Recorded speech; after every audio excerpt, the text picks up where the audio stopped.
Meeting will come to order. Welcome to the regular board meeting of the NID board on January 28th, 2026. If you'll all join me in the Pledge of Allegiance.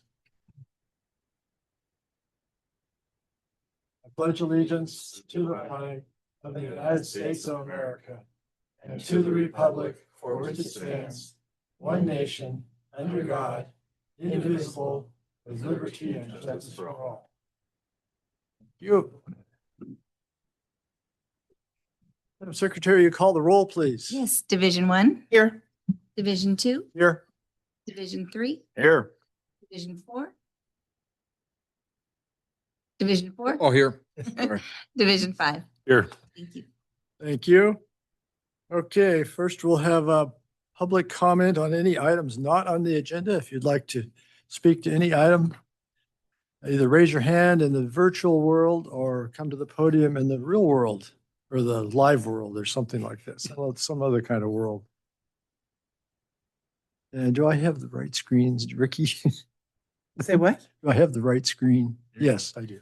Okay, seeing none, we'll move on to special orders, investment portfolio review. Who's going to? We have Allison today. Allison today. Allison will be There she joining is. us and provide. Hello, Allison. Good morning. Hope the storms aren't getting you too bad over on the East Coast. No, thank you. Doing all right. Yeah. Can you send some of the snow our way, please? Thank you. Yes. Yeah. Well, good morning. I can jump right in. Would you like me to share my screen? Can't hear her very well. Yeah, we can't hear her. Thank you. Are you able to hear me now? Yes. Okay, great. Yeah, well, good morning, and it's a pleasure to be with you all today to provide you an update on the Nevada Irrigation District's investments, specifically the portfolio that is managed by PFM Asset Management. And we'll be covering today the report for the quarter ended December 31st, 2025.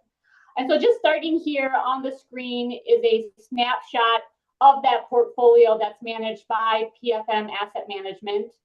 Looking at that portfolio statistics section there, so as of December 31st, the portfolio had a total market value of $122.6 million. This is an increase of a little over $4 million from the quarter ended 9/30, primarily due to a contribution made by the district. The district transferred an additional $3 million into the portfolio.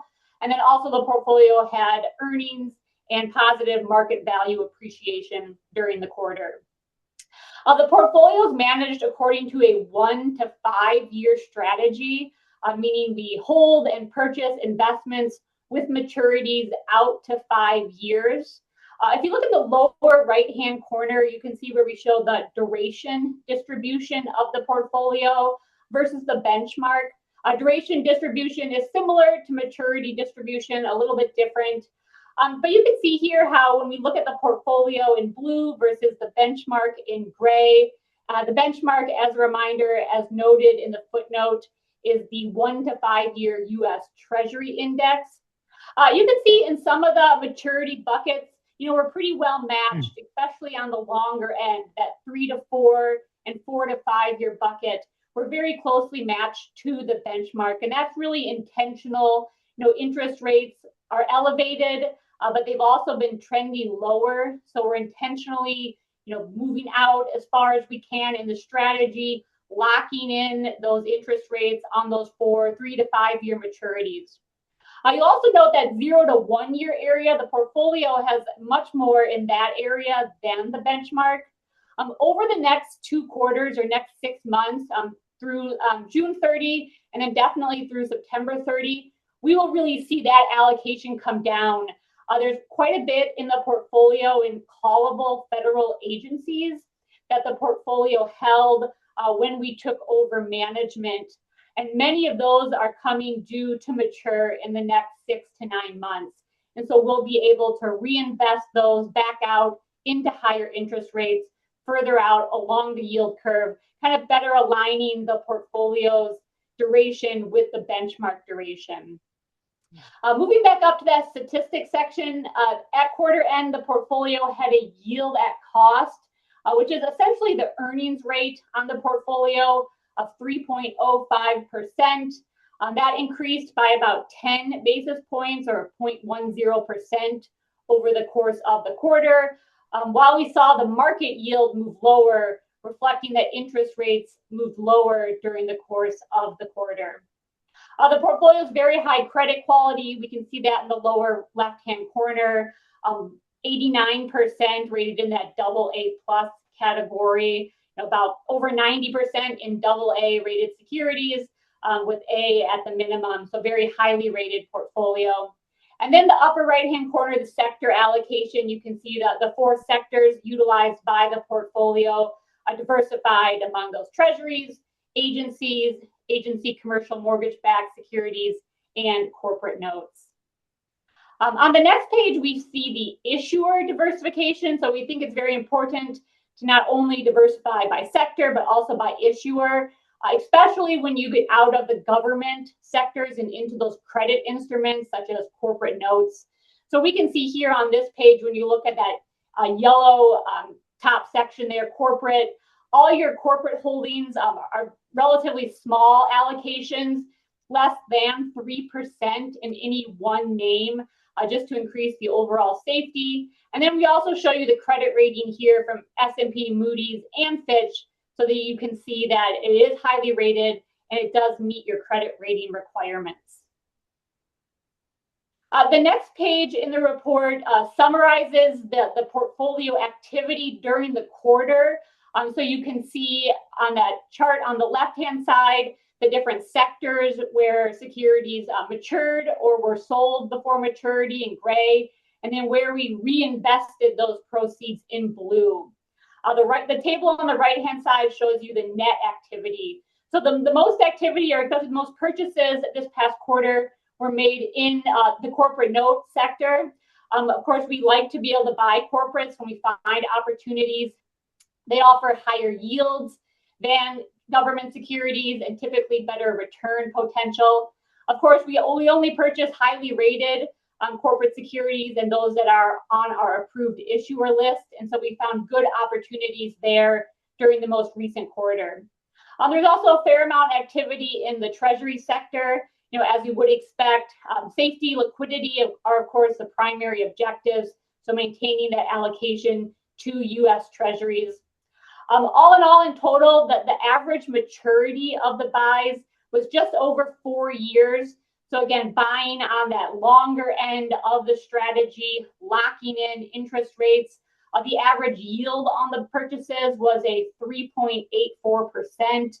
So, you know, the securities we're buying will hold that yield, which is historically high, you know, for the next 3, 4, 5 years to come, generating those interest earnings for the district.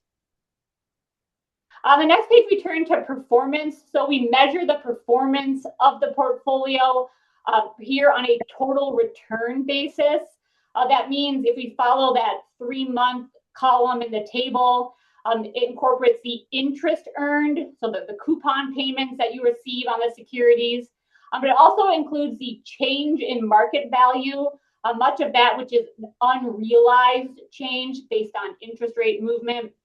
Those are both positive for the quarter, resulting in total dollar earnings of $1.34 million, which equates to a percentage return of 1.12%.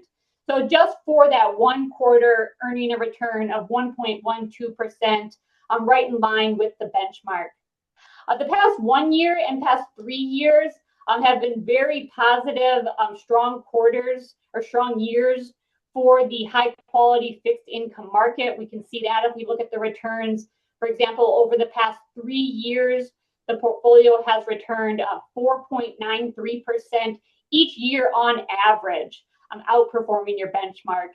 And then since inception, as noted in the footnote, September 30th, 2022, so just 3 years and 3 months, the portfolio has returned 4.69% each year on average, outperforming the benchmark by 27 basis points.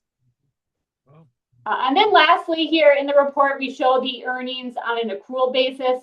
So this slide here, this information takes out those unrealized gains or losses. You're just looking at your realized earnings. So again, that same interest earned number that we saw on the prior page of about $873,000.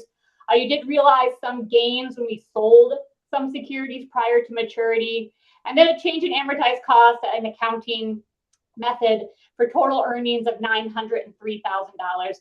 And this is an increase over the interest earnings that you saw last quarter.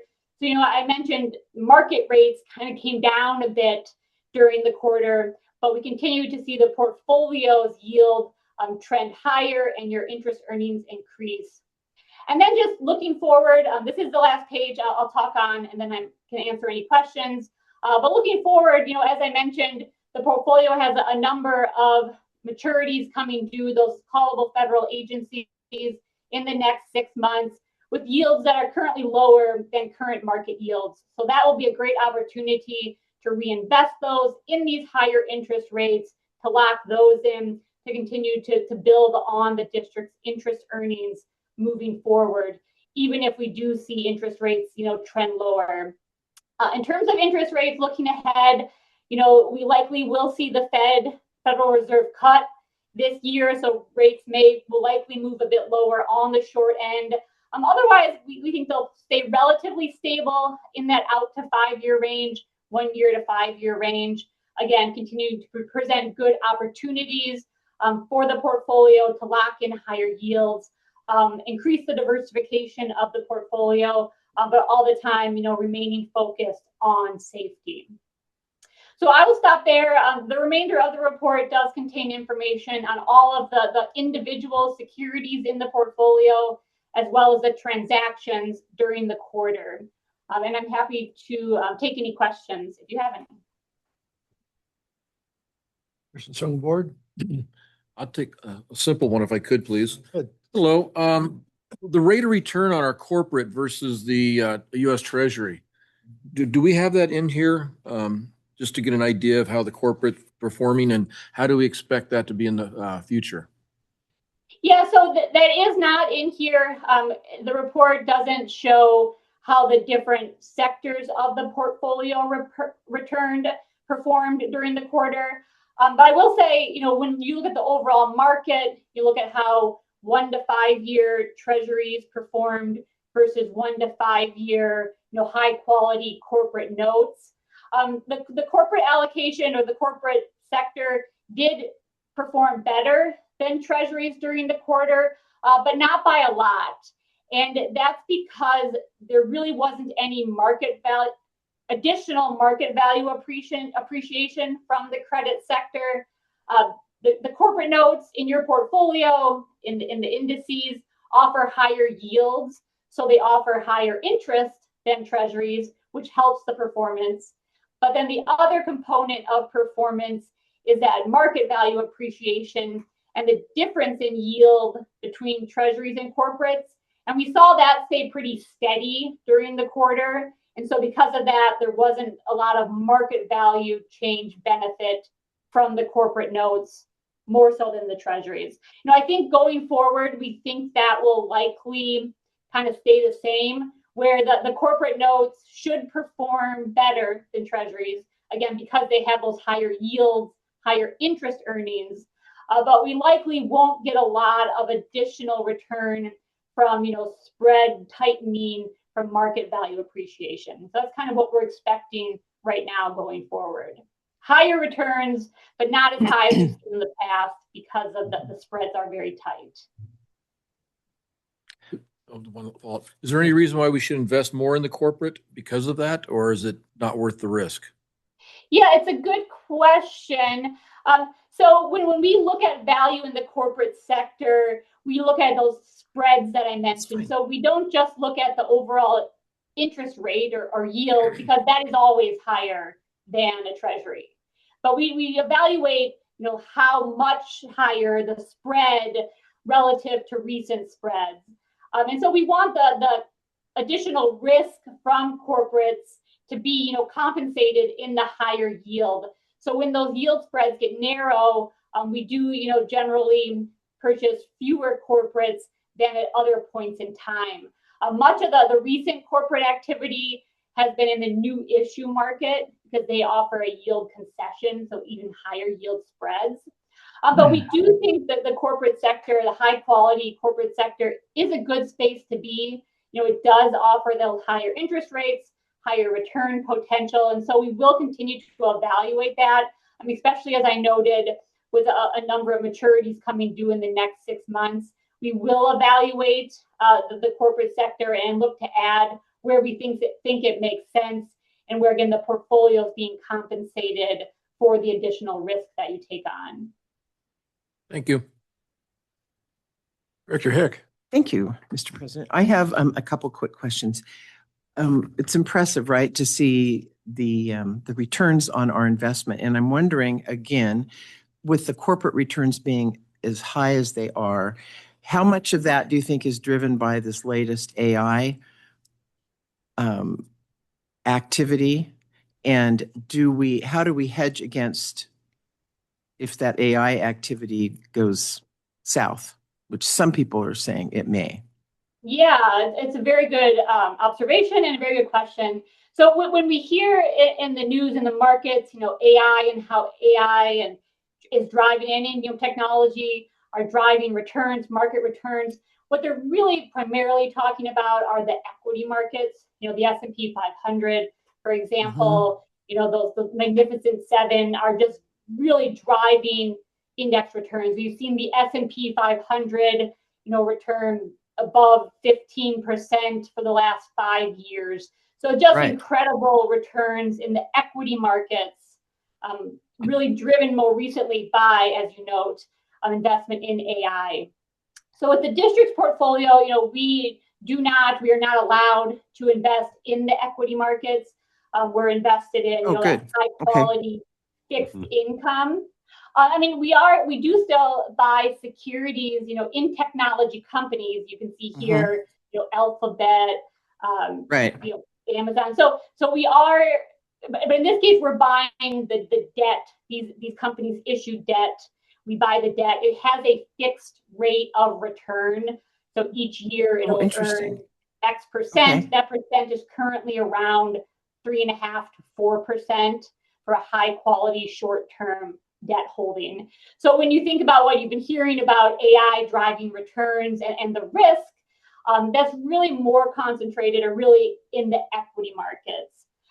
The impact on your portfolio would be more if it's a broad-based, economic, if AI, there's a bubble and it bursts and the economy falters, that of course has an impact on the districts, on your revenue, and so could potentially have some impact on the portfolio, but not near to the extent as that we see in the equity markets. Well, thank you for that explanation. That's really helpful. So we're not purchasing stock, if you will, or in those particular companies. We're purchasing debt at a discount and getting a fixed rate. That's correct. Yeah. Oh, yeah. Okay, that's much better. Code does not allow you to purchase in the equity of the stock market. Then I have one other question. So, we have made, substantial gains here in this first year. Is there any part of our portfolio planning that takes some of that cash, takes some of those returns that we've made and put it someplace else? Like in, I don't know, short-term CDs. I'm just thinking of places where you can take your cash and move it so that it is not impacted by any volatility.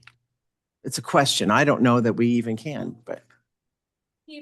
Yeah, I'll answer, and then if maybe thank you. Someone has anything else to add. But in terms of the portfolio, when you do have these gains, you have interest earnings coming due, you have market value gains, and as the current structure, those are reinvested back into securities in the portfolio, in those high quality fixed income sectors that you see here on this page. There are a few other sectors that are allowed by code, California code, that we may see. And then but as you know, there is volatility. The biggest amount of volatility is market value volatility. Because they are a maturity date fixed income, if you hold them to maturity, you get all your money back. So you kind of ride the volatility, but then you get your investment back. but there certainly is volatility, within the holding period. In terms of kind of minimizing volatility, really the best only way to do that is to invest the money very, very short term in a money market fund or a bank savings account. Of course, the trade-off there is that the interest rates are lower. So I think within the portfolio, we just focus on that diversification, maintaining high quality investments to help minimize that risk and volatility. Okay, thank you. Thank you for your comments. I'm done. Thank you. You're welcome. Thank you, Director Heck. Director Johansson. Allison, I still want to commend you and your firm and Jennifer for from where we started and kind of navigating through these turbulent times. So I guess I have two questions. Well, one comment. I just find it very ironic that we are supposed to work with certain lanes to make sure we minimize risk on our investments. And that really just, I think, curtails what you can do with money. And yet we are subject to the biggest risk, which is inflation. And even the CPI is down, but so I guess my big question is, how are we going to account for, how are you going to plan for a lot of countries around the world are selling U.S. treasuries right now and buying silver and gold because they recognize the risk in U.S. treasuries and also our trade arrangements and agreements with them. How can we take advantage of that also, or how do we protect ourselves against that risk? Because when everybody else is selling off U.S. treasuries, I think China has sold off in the last 9 months, and other countries you wouldn't even think of are selling. How does that affect us going forward? Because even with your improved return of 3.5%, 4%, we're not keeping up. Yeah, I mean, inflation, keeping up with inflation when you are, as limited to what you can invest in by California government code, which again, short-term, high-quality fixed income. It can be difficult to keep up with inflation, especially over the last 3-4 years when inflation has been running so high. Of course, that comes on a period where inflation was running well below the Fed's 2% target for some time. But certainly over the last 3 or 4 years, inflation has outpaced, what you were able to earn on high quality fixed income that you are limited to. So in that respect, you can only do what you can do. Your options are what they are. We try to help increase that earnings rate by the diversification, by buying those credit instruments that have slightly higher return potential. In some respects, in terms of fewer countries or fewer investors purchasing treasuries, what that could mean for the treasury market is that interest rates would move higher. If there's fewer buyers, they have to entice the buyers that are out there with higher interest rates. And so because of that, on the kind of the longer end of the yield curve, 5 years and out, we have seen interest rates move up some over the past several quarters. Some of that because of that demand for treasuries and the expectation that the government will have to increase their issuance. So in some respects, you might be able to get higher yields because of fewer buyers. Of course, there's all kinds of other implications with the U.S. government having to raise interest rates in terms of their debt levels and things like that. But I think you make a good point that you are limited on what you can buy and what you can earn to try to outpace inflation. And inflation, again, as you said, has certainly come down over the last couple of years, kind of putting the investors, especially those in high quality fixed income, in a better position. But you can only work with what you have, and so that's what we're trying to do in this portfolio is to again look for those yields those higher yields when it meets the standards of safety and of course your investment policy. So I don't have a great answer on how to do it. You just gotta kind of work with the tools that you have. Yeah, I don't think there is a great answer. Okay. Longer term interest rates are continuing to stay a little higher. Short term are coming down, but we can invest in longer term. I also want to comment that going forward, during COVID, we didn't raise our water rates, but we were hit with a 40% inflation. And since COVID, we've been hit with 25%. And so it's very difficult, even though we have all these assets. Inflation is supposed to favor those who have assets.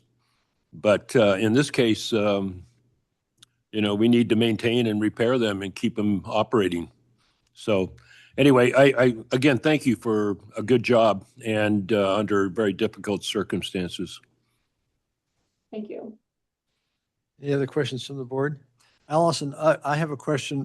You mentioned in the sector allocation, corporate at 14%. Can you refresh my memory and the board's how that number is, where that number comes from? Do we have a baseline requirement or something like Yeah. that? Yeah, so you're permitted to invest up to 30% in corporate notes. Okay.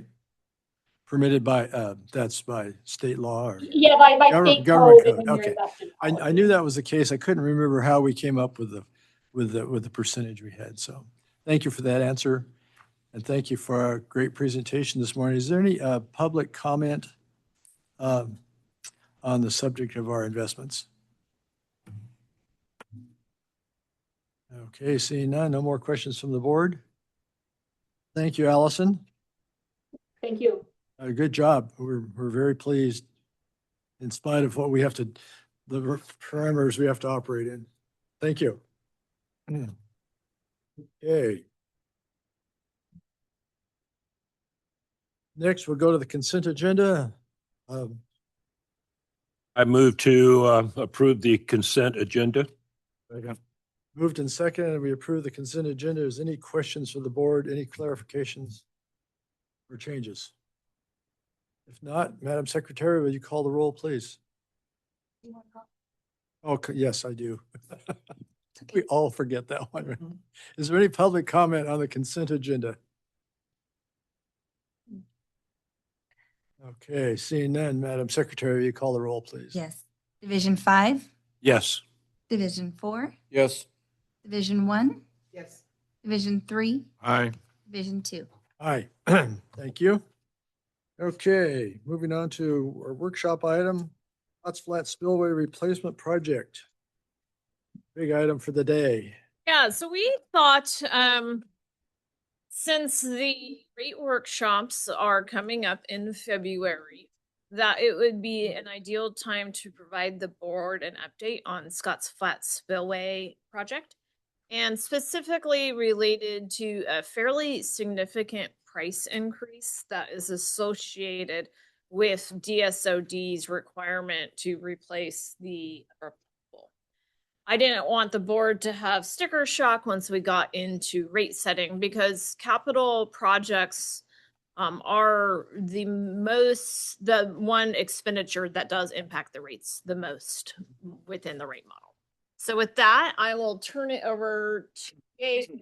Chris, can you pop up those tables? So Chris is just going to put on the screen, just for everyone's benefit, just the tables that were included in the staff report. So if there's any specific questions, please feel free to ask. And this will just be a brief update and allow for time to have any discussion or ask any questions. Mr. Gabe? Yes, good morning. Thank you. Gabe? Yes, so you're all aware of the Scotts Flat Spillway project. It's been on the books for a while, and I've been to the site with most of you, and I'm sure all of you have been there at some point or another.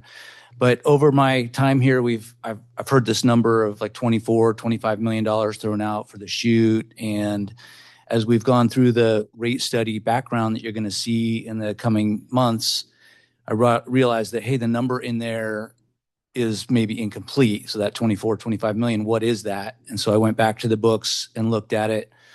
and found that, okay, so as Jennifer mentioned, it's missing the upper plunge pool that came since it was plugged in as a draft number in the early phase of that rate study work. But it also didn't include project contingency, construction contingency, soft costs for construction management, inspection, engineering support during construction, environmental monitoring. And so we built the estimate that you see in this report. It's still based on 60% concepts, 60% design documents, and then concepts for the upper plunge pool that are now being designed and developed. But as a concept, HDR gave us an estimate that we plugged in here. So if you look at that first table, you'll see the 24 million you've heard about before. Below that, you'll see the 8 million that HDR provided for the upper plunge pool, combined their 32. Now that's just base construction cost, no contingency in the estimate for unknown quantities and uncertainties and cost values. And so in the second column there, you'll see contingencies. There's less contingencies for the chute and lower plunge pool because that at the time had more design elements, so it was a little bit more certain. And the upper plunge pool has a higher percentage. I think they're roughly 20% and 30% there. And then you get to the construction estimate, which is now 39 million with those contingencies. And then going into construction, you always need a contingency for change conditions and changes that we require or want or need, or that are mandated through the construction process. And that's, you get over there, I don't think, I did add it up. It's about 42.9 or 43 million in the construction cost. And then the soft cost there that we added in at the end, we went through and talked to our consultants and developed a budget. We don't have fine scopes yet, but this project will be incurred over a few years, as we'll talk about in a moment. And so these are budgets for all of that support for a sustained period of time. And that gets us to almost 50 million. So the estimate as a whole project is nearly double what you might have heard before. And I know that's alarming. We wanted to lay it out there. We don't know the final cost until we get into it and it's built, but this is a better guess, I think, than the one that we were talking about before. And just really quick, a point of clarification. The table is accurate. It just is a little confusing with how the bolding is completed. So if you look, the first two items are equaling that 42.9. Then you add 42.9 plus the 6.6 million for that project total. If you have any questions, we can, Yes, Gabe, I can point to it. And what a soft cost is? Yeah, soft costs are non-construction, like physical improvement related expenses, like hiring a construction manager, specialist inspectors that have experience and authority to stop work and that FERC will approve and recognize. Environmental monitoring that we're going to require for Fish and Wildlife Service for the lower plunge pool and the water bodies there. Engineering support. So we'll continue to, HDR will finish the design, but then we're going to continue to need their support during bidding and construction. Though there will be contractor questions about the design or the process or change conditions, and we'll want the engineer to contribute to the direction we give them. Those are soft cost. One of the items that's also driving the cost, as we have continued to analyze the construction of the project, we do feel that it's going to require an additional year of construction. Part of that is related to the work associated with the upper plunge pool reconstruction. But the other component of the work that provides for greater risk is the need to construct the new spillway in sections and ensure that that concrete is cured sufficiently to be able to handle if the spillway spills in the winter. So, we have to call a point in time where last pour to ensure that that concrete is cured sufficiently in the event that the reservoir spills that subsequent winter time. This is adding the year. Yeah. That fact. Well, it's both. It's the combination of that and the upper plunge pool. Because I know we talked about the reason we've done a spread out the project over 4 years. What am I trying to say? The reasoning behind that, which makes sense. Well, and it also provides a benefit to the district. There is some cost associated with just having contractors mobilized for a longer period of time. But we're also somewhat spreading out our expenditures over a longer period of time, which can also be beneficial. Gabe? I'm sorry. Director Heck. Sorry, go ahead. Sorry. So these all say $2025. So we know that the $2025 by 2028 and 2029, that isn't going to happen, and there will be some inflationary impact on that. Is there a way to account for that? Yeah, yes, the rate study populates everything with the current year values and then escalates them to the year of implementation at 4% a year, which is that's our, or the rate consultant's best guess at a safe inflationary adjustment. So these numbers, when they're plugged into the model, the numbers that are incurred, the costs that are incurred in the future are higher than these that you see here today. Wait, hold on. I was confused by that. So the 4% a year is factored into these numbers? These are raw 2025 numbers, Okay. but in the rate model, let's say. In the rate model, you're talking Yes. Yeah, so we will budget for more than this to account for that time value of money. Shock value, we could add that right now. Yeah, I was going to say, should we not add the 4% per year to these numbers? Because 4% and then another 4% and then another 4%. We could. I think the key to ourselves is that we're honest with the number. Is it a current value dollar and we're budgeting and planning for something that accounts for inflation? Or do we account for the inflation in the number? As long as we're clear, which I intended to do here by stating that, both ways can be I correct. see. We Okay. will also have more refined numbers by the end of this week. Okay.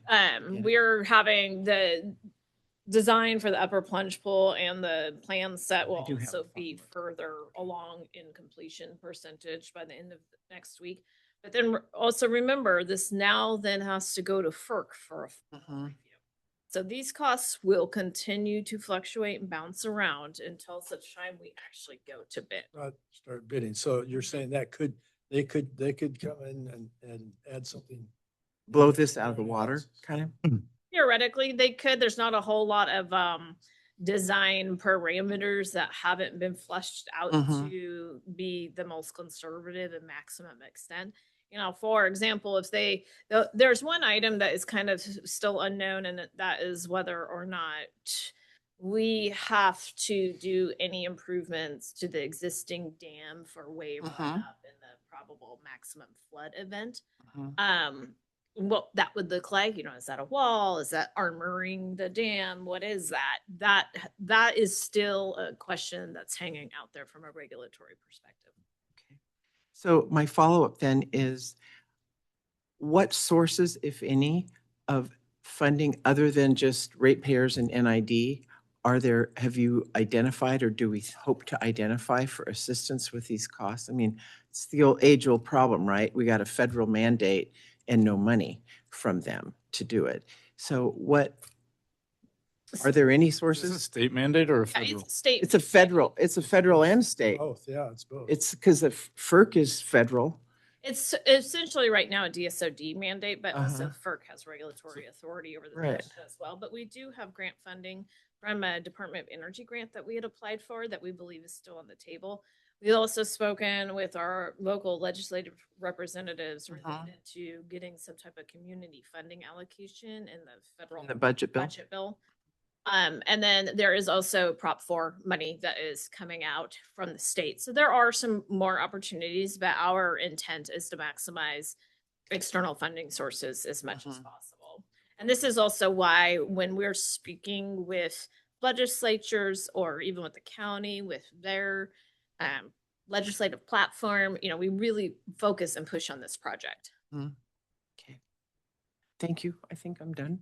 So I just wanted the clarification on the DSOD, on the state requirement, is that strictly on the upper plunge pool?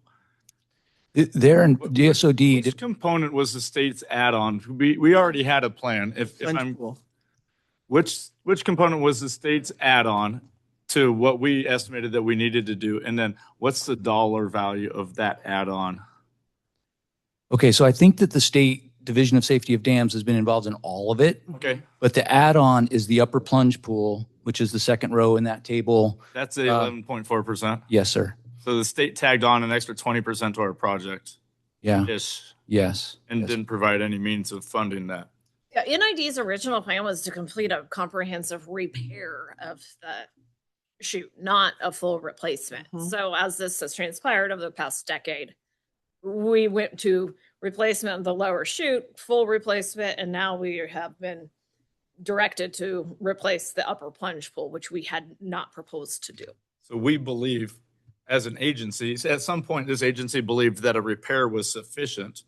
And then we've been driven into a replacement cost The by outside agencies. That's a correct statement. The transitioning from a repair project replacement project did occur prior to Gabe or I being here, so we don't have a lot of background Okay. on it. But the upper plunge, Just corporately as an agency, that was the belief. Yeah, we've been talking about that extensively. Could we have done something less? Is this a mandate? Did we consider all the alternatives? I'm going back in time, talking to our consultant, and they all get back to, hey, we got directed to do this and by mandate. And that- you know, and the reason Gabe and I have been having the same conversation recently is maybe it is worth going back and having another conversation with DSOD regarding that specific topic. Not that we will be successful, but there are sometimes benefit in expressing concerns related to the financial challenges as where we're delivering this project, that we can potentially also get some, if we can't get them to back off of the direction on the project, potentially we can get support from them on obtaining some additional funding, for example, from the. Is there any precedent for what you just said? Oh, I always go back and ask again. They can only. Well, no, tell me precedent for doing this. The other agency's got it. For funding additional, Yeah, anybody else get it? yeah, anybody else done it? Oh, yeah. There's always a potential to obtain state or federal agency support on getting additional funding. A lot of times those different types of funding programs, they run through those agencies for approval and prioritization of projects. And so, you know, that's the basis of those conversations that we've been talking about going back to and having again. Mhm. Okay, Director Stevens. I have a couple questions there if I could. We added on another year because of a potential for a spill. Have we weighed that cost versus a bypass? I think the bypass would be inordinately expensive and complicated and risky. We're talking about moving 24,000 CFS of water. I don't think it's been formally weighed, but it was you just maybe considered and dismissed. Since we're worried about the inflation issues and costs rising, I know we're at 60% design right now. If I may, we're actually approaching 100. We have a draft of some of the 100% materials that we're reviewing. NID staff are looking at it. It'll go back to HDR to address and finish, and then it goes to FERC. It's subject to their input and potential changes, but we're beyond 60. Are we able to bid portions of it now Mm-hmm. and pay for portions of it with today's dollars? Whether it's purchasing of whatever equipment, supplies, etc., labor, anything like that, that we can lock in and not leave us open because, oh yeah, we locked in with this consultant, and then the add-ons come and they can get us because they've got us. You know what I'm talking about? Yes, I really appreciate the question. I think that kind of strategizing often brings value. And maybe if we skip to the next section and talk about timing a little bit, you'll see that it's not very tenable to do. So right now we're in design. We have these pending FERC reviews. There's a design FERC review, and then once we bid it, there will be and that's subject to revisions before you can do anything, before you can look at it funny. And then once we bid it, there will be a construction FERC review where they want to coordinate with the contractor and consider risks and potential failure analyses during construction, where the risks are, and get those all mitigated. That could inspire some more changes that we have to address and they have to review. All of that has to be finalized and blessed before you can start. And so the schedule that you have before you here, where we start some work in 26, which is really just tree and access related work, we're hoping for an expedited FERC review once we get them this set in the spring. But we couldn't, we wouldn't make progress this year. So we need all of our environmental documents. We need the design. We need all the FERC review, DSOD review. It's not going to be done until fall. Maybe we can get some tree and access road improvements. And then we couldn't start until the following June when we're not at risk of spilling. That's what Jennifer was talking about, having these finite windows, June to December, with the last concrete pour, maybe in November, so that it's cured by December. And we're comfortable that if we spill, there's no risk to NID. And so that timing just forces us, really, we're not going to start the spillway work itself until 27. And that's assuming we get all these reviews and environmental clearances and permits completed. And so, from there, say 27, if the contractor says, hey, I can do more of it in that time window and we can shorten that 27, 28, and 29 to 2 years, we would be a receptive to contractor input on their schedule. This is just what's laid out as doable, deliverable. We can plan for it with some degree of certainty that they can deliver it. And then I'll add, and it's related to your question about funding and Jennifer's comment about going back to DSOD. This is all ideal, assuming everything falls in place, and there are a lot of hurdles. And we might elect to wait a year, just stall a year pending these DOE grants or funding opportunities. So this is, so there could be more inflation, but maybe we would weigh that out against potential funding. More follow-up questions? Go ahead. C.C. Myers was famous. Attaboy. Yes. Yeah, there we go. He was actually famous Just shake for our head. getting a cut of the profits if he performed before schedule. Does that make sense? Yeah, Yes, it's a bidding yeah. clause. It's called A+P bidding, and essentially they get liquidated damages charged if they're behind schedule, and they get some type of benefit if they're above schedule. I don't know how FERC feels about that. Unfortunately, FERC has a lot of control over the 100% approval that's the plan. But one of our challenges is really getting that concrete cured before it starts spilling. So we haven't talked about including some type of construction window incentive in the bid package yet, but it might be worth a conversation. I think so. Yeah.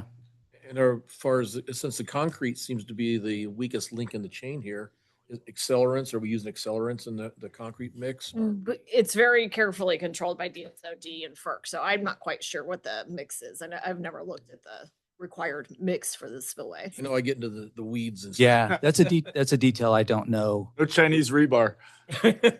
Ooh, ooh, They're all ooh, Bay more Bridge, so- concrete. Okay, thank you. So, Earl, I like the way you think, So to put this in perspective, they're asking us to design the spillway for Scotts Flat so that would fill and empty in a single day. Wait, 24,000 acre feet is equal to 48,000. He's talking 24,000 It's- second feet is equal to 48,000 acre feet in a day, one day. Really? Yeah. He's the math whiz. it's, Peter Gawain. I don't know that it's that much water, Yeah. but I don't know about the 24 volume. It's Completely a lost in this it's a conversation. flow rate. I don't know if it's 24,000 second feet times 2 is 48,000 acre feet. Director Johansson is correct with the math. But the probable maximum flood, the PMF that this is calculated from, is a peak. So it's a duration over time. So it's not the same as a constant flow over 24 hours or 48 hours or something like that. Understood. But it's still equal to the full volume of Scotts So Flat. it's equal to the maximum inflow from the probable maximum flood. Yeah. He's And- passed that through over the spillway. And then what is, in historical reference, what has been the most second feet that's ever entered Scotts Flat? That's my question. Roughly a quarter of that. A quarter. Yeah. So we're designing something 4 times and increasing the cost for something that's never happened. correct. Yes. And it's a biblical event. Yeah, I mean, there's a whole lot more problems It's gonna- going on in Scotts. No, I understand. I The just, whole world is flooded at that point. yeah, I understand that we, yeah. President Beerwagon's dais, new dais, name ourselves. Is it boat? Yeah, but We got Robert's Rules of Chart here, cheat sheet. I don't see it on here. Okay, so, and who determines the maximum flow? So we might need Peter back up here, but we hired a consultant to develop that for us, given the watershed and the climate and the rainfall statistics. I think it's quite prescribed. Like they don't just say, hey, I think it's high. It's, Do you made that number? no, we hired a consultant, 8-hour consultant, but I think they just crunch numbers that are, it's like a formula based on the watershed. I don't think it's the back of the napkin. I think it's sort of, Can we challenge those numbers? Because that seems like a big savings. So we have a reservoir specific PMP, that's the probable maximum precipitation. And then that's modeled over the inundation area to create the probable maximum flood. This follows a USGS prescribed method that our consultant has performed for us and we've submitted. We've challenged this and looked at it. And so so the state of California, though, in their Bay Delta thing, they couldn't even model Scotts Flat watershed. And so now we're saying someone else modeled it? Come on. I mean, no, I'm not coming on to you, but it sounds like state of California didn't model it. And now we're asking to believe someone else did in some other government. We did the model. Yeah. Yeah. We did the We do model our own models. for a regulatory requirement that is prescriptive as to how you calculate it.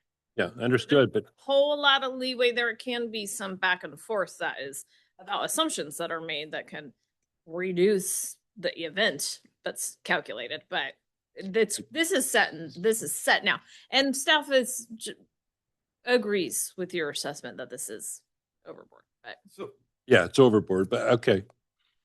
so I just- if we recognize, if staff agrees that this is overboard, and to Director Johansson's point, if we're designing this to be twice what we ever, why are we continuing down this path? Four times. so Four times, excuse me, four times what will ever be needed. Why do we have to continue down this path? Why can't we correct our course?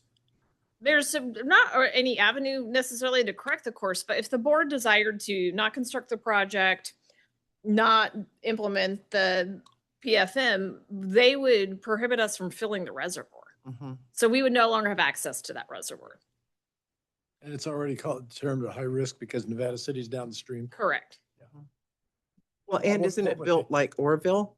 I mean, isn't there some commonality in the way Scotts Flat was built similar to Orville in terms of Spillway. flow? Spillway. I thought there was. No, they're concerned when the Orville spillway issue happened, it heightened their concern for all dams and spillways. They're not necessarily they don't have similar characteristics. Not at all. That was governed by the DWR and maintained or not. If I could just follow up with on your question just a second. We are using a prescribed, approved method to determine the amount of spill, the amount of inflow to the reservoir. Is that correct? And that is the only accepted method, or is there an alternative method that is also accepted? Generally speaking, for smaller reservoirs, there are other methods that are less precise that produce a larger inflow and a larger prescribed outflow. So we've used a very more accurate method to look at the exact boundary of the reservoir, the exact boundary of the inundation area, and then to look at the modeling of the rain, the precip event coming over that, and how fast that would happen, how quickly that would run off, how much would be absorbed, how much would be absorbed into the plants in the area, the trees in the area. All of that is considered in the calculation. This is the most accepted prescribed method by the SOD and Army Corps of Engineers, or all the groups that do it. And in your opinion, it's the most precise method also? In my opinion, well, both DSOD and FERC look at this method, and it's widely accepted in the dam safety industry. And any alternative, in your opinion, would be greater, create a greater flow? The less precise, yes, creates a greater flow.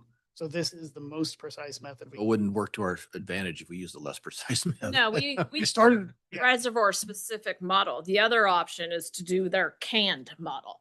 If we use their canned model, it ends up being greater than the prescriptive that we did. Thank you. I think in the end that the communities below Scotts Flat can feel pretty secure that Yes. all risks have been looked at and we're addressing them. Okay. That's a valid statement. Yes. Is there any, I didn't announce earlier, this is a workshop, a public comment. Anybody want to ask questions? Feel free to do that. Yes, the one item of interest on this that may be helpful to understand. Post 2017, when Oroville occurred, both DSOD and FERC approached all high hazard reservoir owners in California. And they said you have to do spillway evaluations. And all owners had to show stability calculations for those. They had to show flow calculations, flow capacity curve calculations for those.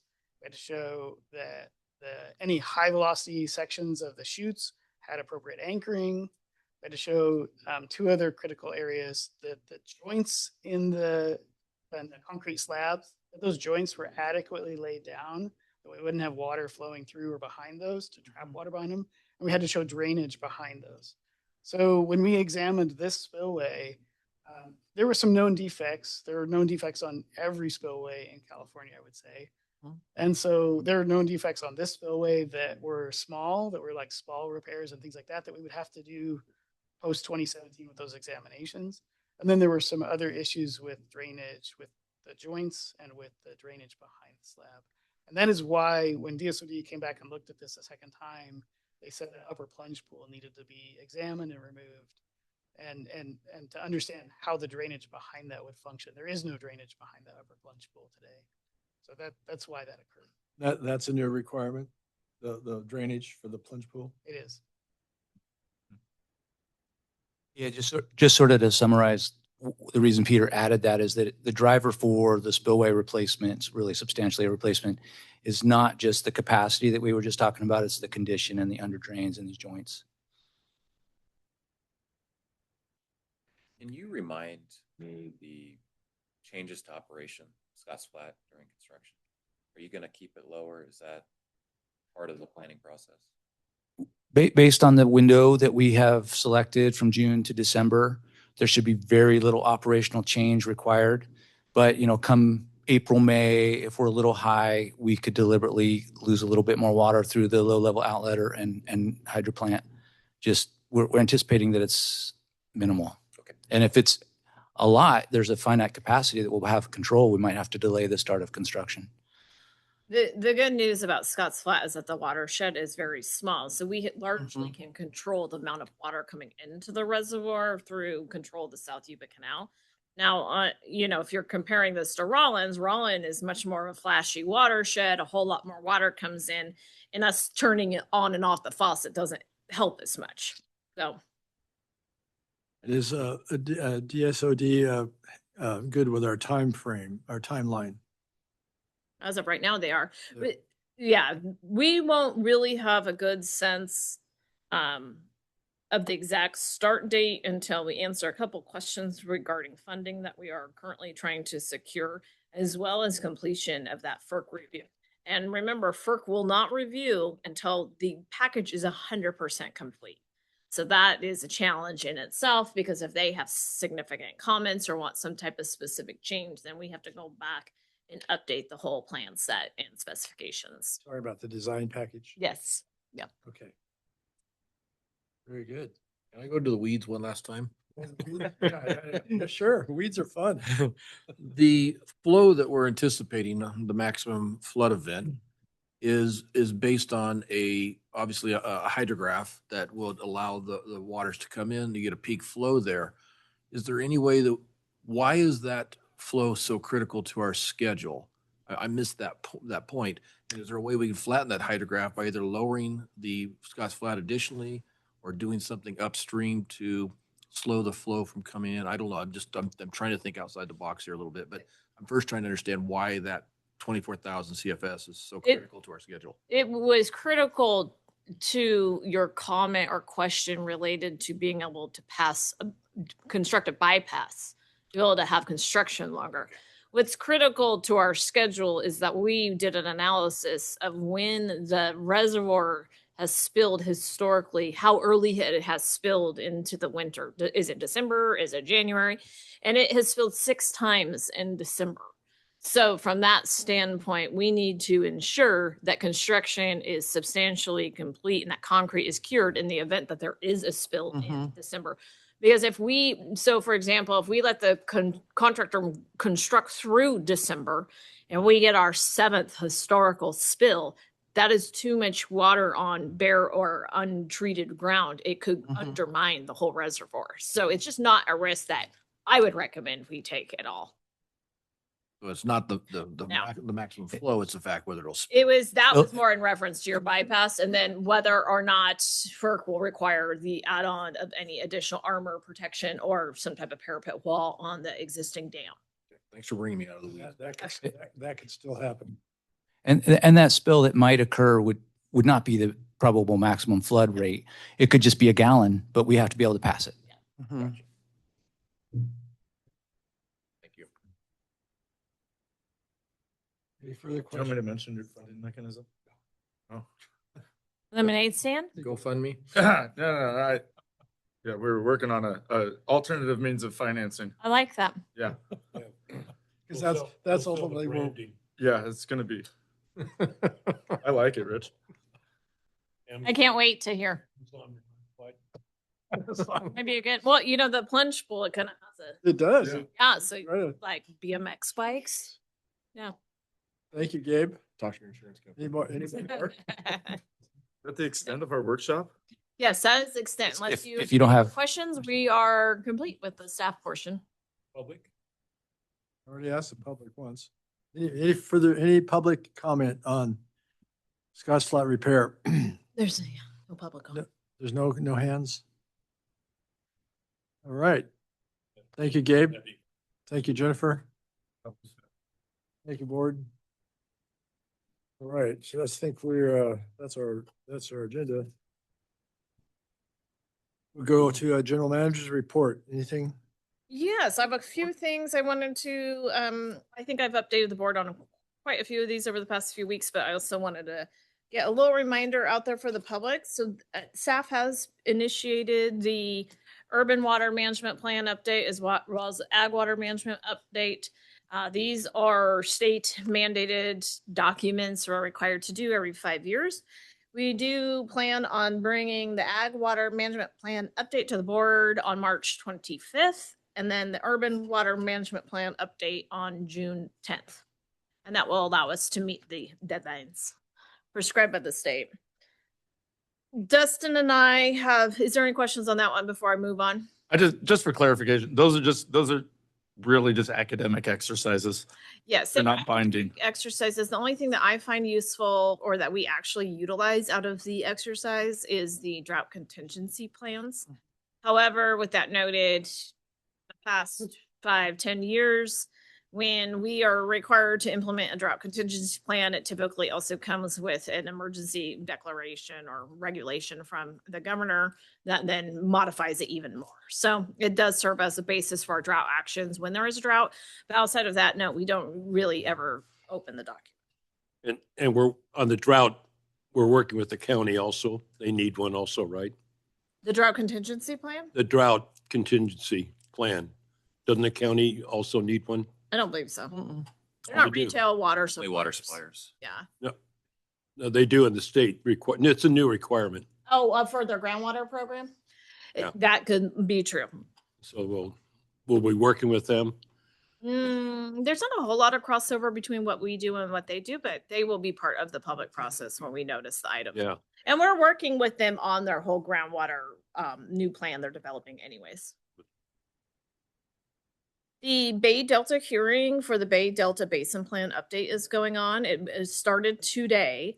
It has 3 days of hearing today, tomorrow, Friday. I do plan on attending tomorrow to make comments on NID's behalf if it is so needed to do so. We are incorporated into the newest document that was released for comment. I have heard only of a couple of potential comments that may be received by the state board, but it is are they voting Friday? No, It is anticipated. When will they be voting? potentially October. So there is still one more step. They asked for comments to be done on this portion of the process by February 2nd. And then there will be another kind of round of commenting again. So if you want to watch, you can watch on Zoom. Cool. Yeah, I had sent an email with the link, so feel free to tune in. It'll be real exciting. This is pertinent to our voluntary settlement. Yeah, so this is relates to unimpaired flows and the Healthy Rivers and Landscape Program, which we used to formally call our voluntary agreement. We did hold last week the scoping meeting related to the issuance of the notice of preparation for the CEQA document for the Yuba Bear FERC relicensing. We had 6 people attend the meeting. We took their comments, and now we will either incorporate and address their comments through the development of the draft EIR, or we will, we don't have to formally respond to the comments, but we'll take them into consideration in this process. So then the next big milestone will be the issuance of the public review copy of the draft EIR. And that's kind of end of April timeline. And then after that, we finalize the document, and then it will come to the board for certification. So the EIR is essentially the CEQA portion, the California Environmental Review of the Yuba Bear FERC relicensing. If you'll recall, the federal environmental document was done, oh gosh, maybe 10 years ago now. We do believe that they are going to issue a supplemental EIR to provide an update to it, but we don't really know. Questions? Well, Okay, now I have, I'll do a quick update on the PG&E outage. Chip is going to do a water supply update, but you know what? I'm going to do something fun first because those items were not fun. And that is to announce to the public, and most of the board was there, but I know a couple members had alternative engagements that they prevented them from attending, but we did hold our 2025 employee annual awards, and it was a great time, very well attended. I think staff really likes to appreciate the hard work that their coworkers have put in over the past year. It's always really fun to see how people are nominated for these awards and for the reasons why. And so for maintenance, Randall Poole won the Employee 2025 award, and he is our utility locator. So anytime anybody, remember, call before you dig, that is related to location of utilities before you start underground digging. And he is one of our primary locators in the district, and he's a great guy. But the thing I really liked hearing was that he also has a great personality, and everybody always really appreciates talking to him all the time. For hydro, we had Catherine Schwartz won the award, and she's their admin analyst, and she essentially keeps them all in line and on task and gets everything done. And she's one of, kind of the glue that holds that department together. And she just had a new grandbaby introduced into her life, so she's really excited about that.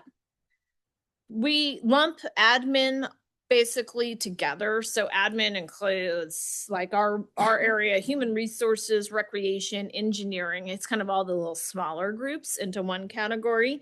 And Ms. Melissa Pelton from customer service received the award in recognition from her coworkers and supervisors.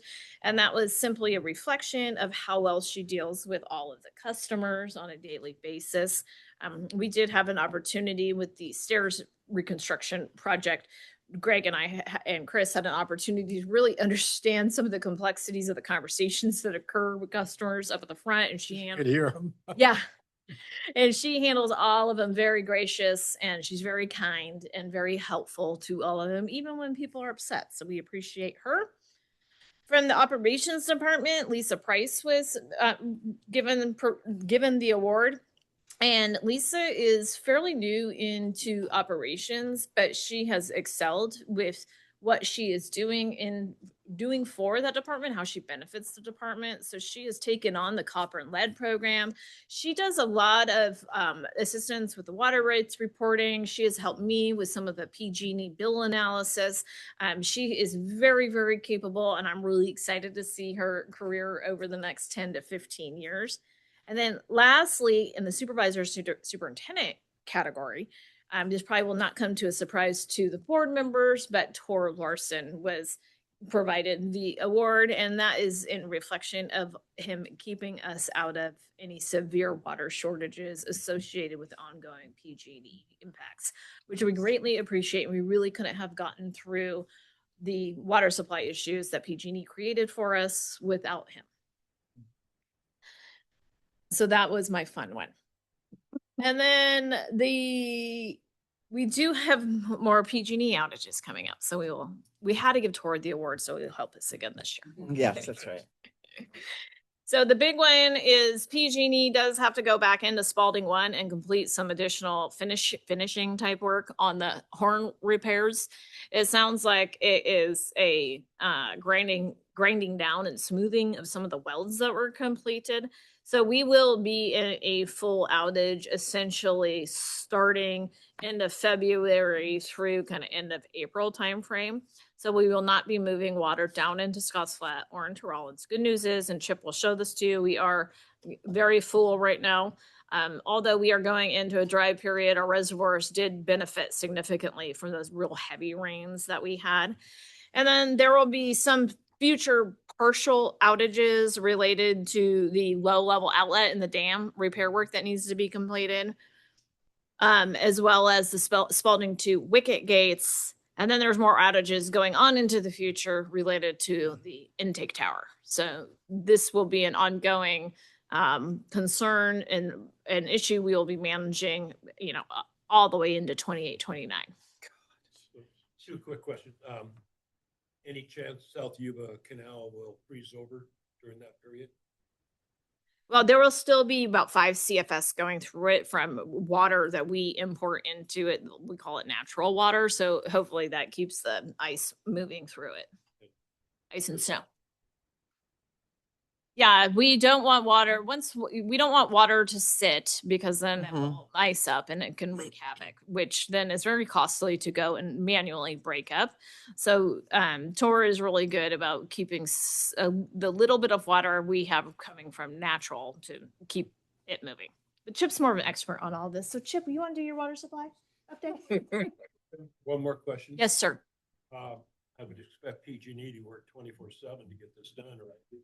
They are going to be running 24/7 crews for the horn work. So yeah, they understand that us being out of water again is highly problematic, because it impacts not just us, it impacts PCWA and also impacts South Sutter to some degree.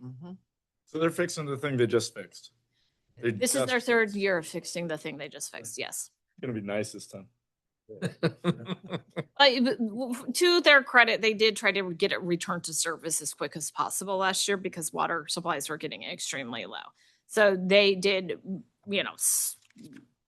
move the finishing work to the next. Oh, this is planned. This isn't a repair. This isn't the emergency. Yeah. Yes, that's what we are being told. okay. Cool. All right, good morning, Morning, sir. Chip. Morning. It's been a little while, so we thought we'd give you a little update on where we are on the water supply. And it was a real gangbuster start to the season, but it has really quieted down. So if you look at this slide, which y'all are used to seeing, we're basically sitting at 42 inches of precip at the Bowman Lake Reporting Station, which as of right now is 126% of average. I know basically the entire month of January has been pretty darn dry, but we're still well above average. And I projected it out. If we don't get any more rain, we'll still be at 100% or above until about February 14th. So that's kind of where we're at. So hopefully in the next 14-day window, we see some rain. Right now, the latest models show something moving in, maybe at the end of that window, but man, it's pretty dry. The other good news here is we're full. I don't think I've ever seen the graph that full this early. That red line there shows you where our reservoirs are at. We're at 245,000 acre feet, which is 126% of average for this time of year. We're essentially full everywhere. We're basically spilling or generating power or just managing the very top end of these reservoirs. You can see that downward trend, and that's not due to demand. That's really due to us managing the reservoirs and making sure we have a window to operate in. For example, Bowman is full to the gills, and if we have a rain on snow event, it could be catastrophic. So we we manage it in a little window there. So that explains that little bit of a drop you see. By the way, Scotts Flat is also full. That was the one we were worried about following the PG&E issues last year. We filled her all the way up, and now we're generating power instead of spilling. So good news there.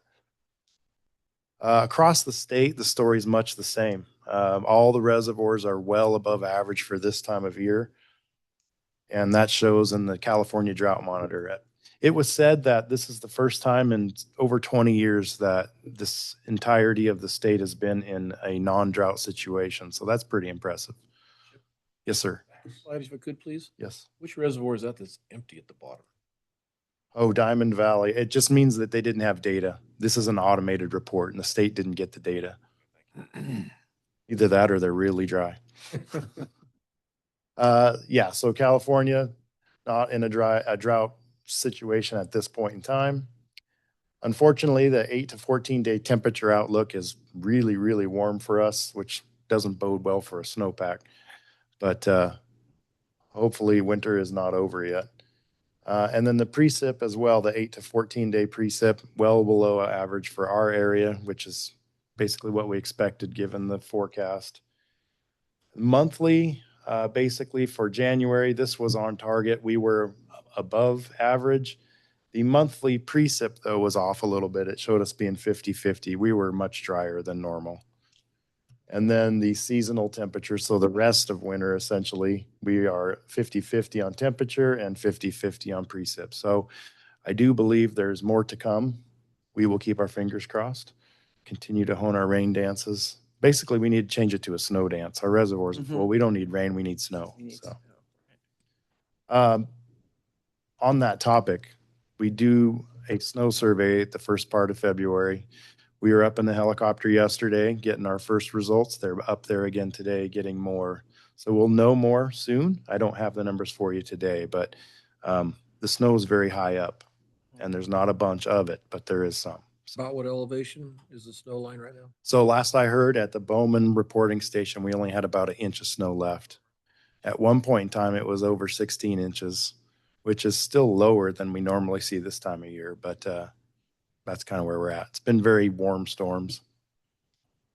Treated water usage comparison, basically we saved 3% in usage. It was good, but not great considering we had an emergency year, but we'll take it. That's all I got. Any questions? And this gets posted to our website. And It's there now. Yep. Yeah. I sometimes post it for the board meeting and we don't always get to it, but we generally put it on the webpage. Yeah. Chip, I do have a question. Yeah. So I've watched you do the NOAA slides for years, and you've looked at them in a lot more depth than I ever have. Are they fairly accurate? It seems like as I look back, or as I kind of try to recollect, it seems like they end up being about 50-50 anyways. Is there value to those slides? The short term, the short window ones are. The long term, I don't see much in them. They're 50-50 like you said. Yeah, they look at El Nino, they look at La Nina, they look at all those patterns, but those don't always follow a pattern where we are. So for instance, La Nina is supposed to be cold but dry for our area, but there's been years where it's been really wet. So if you're in Southern California, it's a little different, but Northern California, you flip a coin. It affects us differently. Yeah. Thank you. Well, Chip, you do a heck of a job. Thank you. Thank you. Appreciate the support. a real estate update? We don't, but Greg is preparing one for, is it February 11th? Mhm. We've still only sold the same 4 houses. Oh, okay. How many? 4. So it's been slow. It is, well, it's always This is- slow before the holidays, and then it's been slow. So we're gonna provide a full update on the homes sold, which is still the same 4. And then we are also going to do the kind of workshop on how we manage lands in general. So we'll have good. discussions Okay, too. wonderful. I believe one's scheduled for February 11th, and one of those discussions is scheduled for February 28th. And how many houses did we propose to sell? 19. Oh, 17. It- 17. 17 properties. Okay. 11, all right. Okay. Yeah, we sold one vacant lot. Thank you. That's it for you? Yes. Okay, thank you. Director's reports, items. Who'd like to start? Rich does. Rich, Oh, this? Earl? I was gonna say something very simple. Okay. Early spring, obviously, I've got plums blossoming right now, and that's a little Wow. scary. Wow. My almond tree is a month early. I have, Hopefully Chip can do that snow dance and we'll get this, It's a lot of pressure we put on him. I know. Director Heck. Yeah, I have a few items to report of interest. The first is, and I've sent the email to you, Dustin, and to you, Jen, but I attended a very lengthy Cal LAFCO, which is the state LAFCO meeting yesterday. And they, the legislative committee of that group is looking to submit legislation that will put additional burden on on small water districts. Why? I don't know. But I've now sent the legislation to our learned staff and they can weigh in. The one comment I made to them yesterday, which was sort of shocking, was I said, well, because they were talking about introducing it and they've got a legislator identified. And I said, so who else have you run this by? Have you gone to Aqua or have you gone to CSDA or have you gone to California City, blah, blah, blah. No, we haven't done any of that yet. And I went, well, you might run it by the, Aqua at least and some of these other groups. So that comment was well taken. And I think they will slow down and ask for partner comment before they get ahead of their skis. So it's very nuanced, but it's a good thing that we have representation on that board, I think. So there's that. The next thing is, I don't know if everybody here has seen, but City of Nevada City has been in trouble. And they are raising their rates 25% a year for the next 5 years. Water rates, sorry. Water and sewer, I read in the paper it was 50%. Well, what it is 25% a year for the next 5 years. And so that their example was if you're paying an average of $48 now, you will be paying $198 by 2030. So it's an enormous increase and it's, they have not raised their water or their wastewater rates for a decade or more. And now they're playing catch up. So it appears, it's going to really impact folks in Nevada City. So just thought I'd bring that up in relationship to our rates discussion. Well, they also need to repair or replace Oh, and yes. all the water lines. Well, but Right. they have to do major repairs or replacement to their wastewater treatment facility. Yeah. Which is part, their CapEx stuff that they've got to do. So Well- they are really behind and those poor folks that live there are going to get hit hard with rate increases. And that's been in the newspapers. I know the union did a good article on it. I think Ubinet also, but I'm bringing it up to our board just for comparison and to see what can happen if you don't raise rates. Then all of a sudden it gets out of control. And lastly, I have been asked, and I have the honor to meet with Congressman Ami Bera this Friday. And the purpose for this is to introduce him to a rural part of what may become his district if he is if he is elected and is successful in his run. And Nevada County is part of that. My understanding is that he's not had a great deal of education about rural California, but especially rural water. And so I've been asked to come and make a presentation to him. And thankfully, our wonderful staff has given me the Scotts Flat. I'm going to leave this with him and specifically our ask of him in the event he is the successful candidate. Representative Kiley has already agreed, so we don't know where Representative Kiley will be on this. But in the event Ami Bera is the successful fellow, our ask will be to please include this in his budget bill and sign off on this, which Jen tells me is a prerequisite to getting money out of that budget bill. So I'm going to be doing that on Friday. Thank you. Yeah. Director Johansson. You want a wing person? There's a few others that are there for different pieces of, there's an educational component and there's a medical component, rural health, so on. So, Agriculture, yes, there is. good. Yep, We'll talk. yes. Interesting at Cal LAFCO. That's, if you could find out how that started. Oh, there's a whole water group that's in the legislative committee. I can give you all the detail you want, and I'm happy to send you the Who entire. came up with the idea so we could follow it up? Oh, yeah. No, we Okay. will be following. Good, We will. thanks. Be. And so will our staff. Yeah, thanks for being on top of that. Yeah. Got it. Um, Thank you. I'm just gonna, I don't know, there's a lot going on, but Tale of Two States. 5 years ago, Arctic blast went through the Midwest. Texas got nailed. This time Arctic blast went through, not a problem. Why? In 5 years, they put in 40,000 megawatts of new energy. That's impressive. California? Yeah, not so much, huh? Anyway, we've got to get back to a can-do state.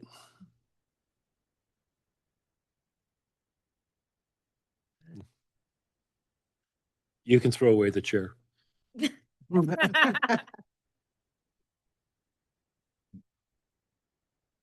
Thank you, Director Jensen, Director Fowler.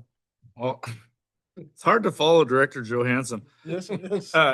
But to Be touch creative. on, To be creative. to touch on something that he touched on, and then Director Heck also the same thing. And I have some positive things, but I just like to, at every one of these meetings, I'm always discouraged to the extent that bureaucrats run the world. And he says, let's get back to a can-do state. And then Ricky's talking about this legislation that's been proposed by somebody that's going to further impede our ability to do business. And so we have a lot of these unelected, they're unelected bureaucrats in agencies or whatever, DSOD, that wasn't a law, but it's just these people that just get together and impede our ability to do business. So that's discouraging to me. But I like that we continue to forge ahead. Good news, we had 1/1400ths of an inch of rain on the ranch this morning when I checked my rain gauge, which is just enough to knock down the dust that should not be existent in January. Was able to attend the employee awards, and the general manager thought that I was good for 20 donuts. I was only able to do about a quarter of that. So It's disappointing. but I apologize for disappointing you in that. But what a great time. And to see the camaraderie with the employees, and it was a very enjoyable occasion. So thank you for the invite on that. Would love to do more field trips. Last year we were able to do a couple field trips, hydro, and I really liked the upper division, the South Yuba Canal, and then we've done a little bit at Scotts Flat. If we could continue that trend, even if we did something quarterly, I'd love to do the water treatment plants. For this year, we have on deck water treatment, which is going to go first, raw water, and then Director Fowler and I are going to do English Meadows, which I know Director Stevens has With a already been I want to go with a picnic. So go to English. that Mr. Beerwagon, his attendance is requested because it would not be as fun without him. So, thank you for that. Very much looking forward to that. On the Placer County meeting, Director Stevens has asked about that a couple of times. And I'd just like to follow up on if we are able to have a twice annual, once annual. What's your? But I just want to revisit the idea of having a board meeting in Placer County. It doesn't matter to me. I think it's a great idea. Okay. We are currently coordinating with the county to utilize one of their facilities for our second water rate workshop, which I did forget to address earlier. Our first water rate workshop will be during our regularly scheduled meeting on February 11th. Our second water rate workshop will be on February 24th. And we are planning a later afternoon meeting in Placer County. And then I do think we should maybe find another opportunity to have another one sometime during the year. Yeah, I think twice a year is good. I do feel that we get a little Nevada County centric sometimes. Could you say those dates again, please? February 11th for the 11th. first workshop, February Okay. 24th for the second workshop. And that one. Oh, go ahead. We were intending to have that one in Placer County more afternoon time frame. 4, 3, 5, 2, I think we're thinking like 3, 4, 3 to 5.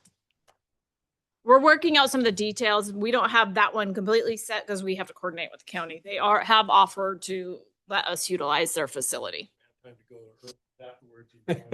We can go, yeah, we can go to Earl's. Well, I was gonna Earl's have it Beer at Garden. Earl's, but Earl's. I don't know if we should have the rate workshop at the brewery, but there is excellent. We'd come to concession very quickly. Indoor and outdoor. Yeah, he has plenty of space. And you said the water rates workshop in February 11th during the regular board meeting. Yes, it'll be on the regular scheduled time. It's always a good idea with workshops, Mhm. rate workshops, to also provide an opportunity for folks that have other work obligations or whatever obligation during the day to have the afternoon opportunity too. So the second one will be more in the afternoon hours. This one will be the morning. Correct. And it'll be part of this meeting. That's right. Okay. All right. Thank you, Director Fowler. Thank you. Only thing I have is I'm announcing my intent to run for reelection this year at this time. So that's, I'm going for it. Yeah. Yes, you are. Yeah. So that's, we'll see how that goes. Right? Well, you know what? Then with that, I will announce my intent to file for reelection for this go round since you, I will triple that. all three of us are running again. Yay. Are you up this year, Earl? All right. Okay. Very good. All right. Unless anybody has anything else, this meeting's adjourned. Thank you very much. Thank you.